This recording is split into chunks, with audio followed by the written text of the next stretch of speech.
ఎన్నో నీతులు చెప్పే కన్నా ఒక మంచి పని చేసి చూపటం మంచిది. సహాయం చేస్తే మర్చిపో, సహాయం పొందితే గుర్తుంచుకో. ఏదో ఒకటి మాట్లాడటం కన్నా మౌనంగా ఉండటం మంచిది. నువ్వు ఎక్కడున్నా గుర్తింపబడాలంటే నీ వెంట మంచితనం ఉంచుకో. అవసరాలందరికీ ఉంటాయని గుర్తించు. నీ వల్ల తప్పు జరిగినప్పుడు క్షమించమని అడుగు. ఎక్కువ కలిగి ఉన్నా తక్కువ చెప్పు, ఎక్కువ తెలిసి ఉన్నా తక్కువ మాట్లాడు. నీ కష్ట సుఖాలను ఆత్మీయులతో పంచుకో. శక్తి సామర్థ్యం కలిగి సాహసించే వారిని ప్రోత్సహించు. పలువురి కోసం ఆలోచించు, కృషి జరిపి ఆనందించు. ఇతరుల విజయాలను మనస్ఫూర్తిగా అభినందించు. నియమబద్ధ జీవితానికి కోరికల్ని జయించటం మొదటి మెట్టు అవుతుంది. మన ఆలోచనలే మన జీవన విధానాన్ని తీర్చిదిద్దుతాయి. పుట్టుక చావు ప్రధానం కాదు, ఈ రెండిటి మధ్యన ఏం చేశామన్నదే ప్రధానం. హోదాకు వయసుకు అంతస్తుకు అతీతంగా వ్యవహరించేవారే అందరికీ ఆదర్శప్రాయులు. నీకు సహాయం చేసిన వారికి కృతజ్ఞతలు చెప్పటం మర్చిపోకు.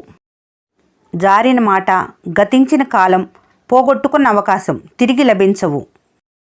ఏం చేసినా పెరిగే వయసు ఆగదు కదా, అందుకే స్వార్థం లేకుండా ఉండాలి. స్వార్థం లేనంత వరకు మనసుకు ముసలితనం రాదు.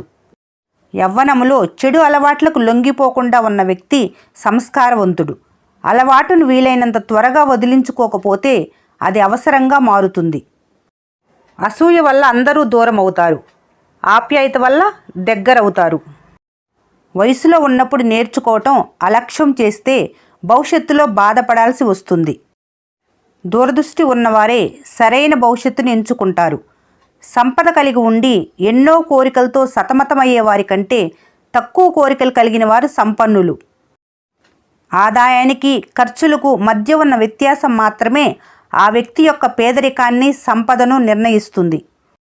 అధముడికి ఆత్మీయునిగా నిలవకు, ఉత్తముడికి సేవకుడివైన బాధపడకు. మానవత్వమునకు బుద్ధి వికాసం కంటే హృదయ వికాసమే ప్రధానం.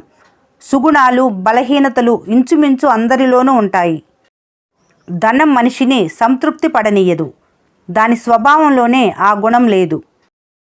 పొరపాట్లు, తప్పులు, లోపాలను ఎత్తి చూపటం అనేది డాక్టర్ రోగులకు చేసే వైద్యం లాంటిది. విశాల హృదయంతో కుతూహలం పెంచుకొని నూతన రీతిలో వ్యవహరించుటకు ప్రయత్నించాలి. సంతృప్తి పడే వ్యక్తి ఎన్నటికీ పేదవాడు కాదు, అలాగే అసంతృప్తి చెందే వ్యక్తి ఎన్నటికీ సంపన్నుడు కాలేడు. ఈ వీడియో మీకు నచ్చినట్లయితే మన స్నేహ ఛానల్ని లైక్ చేయండి, సబ్స్క్రైబ్ చేసుకోవడం మర్చిపోకండి. Thanks for watching.